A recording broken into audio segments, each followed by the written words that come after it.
So guys, now let's take a look at what we are going to be expecting for the day on our gold.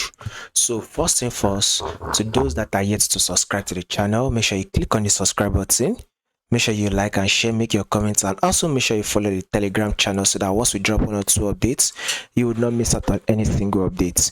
You will find the link to the Telegram in the comment section. Now back to this our analysis on our gold. So this is right here. Market is now currently trending to the downside. So this is our current trend. Have it in mind that the overall trend, the full bigger trend, is still in an uptrend move. It is still an uptrend move.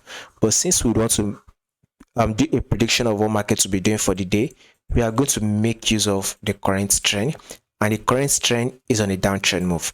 This is our low that market did give us, and here is the lower high. Market was able to drop again to form a new lower low right here.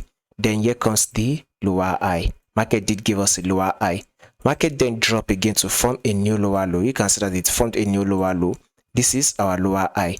Now market has eventually dropped again to form a new lower low. So if you take a look at what market is doing right here, market is currently forming a lower high. Once the lower high plays out finish, market will be very much likely going to drop again. So basically we will be expecting market to actually drop again. So this is to tell you that a bearish move, right?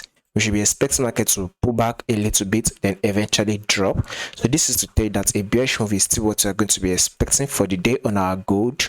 Now let's zoom it in also. So it is very clear.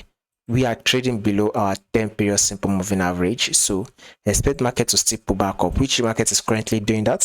So let us see if we can pulse back to a level of 4453. A level of 4453, right? If it can pull back to a level of 4453, then we can now start expecting market to give us that sell that we drop to form a new low, thereby giving us a new lower low. So guys, a bearish move for the day is what you should be expecting on gold. More update on this will be covered for you guys, so make sure you subscribe in order for you not to miss out on the updates.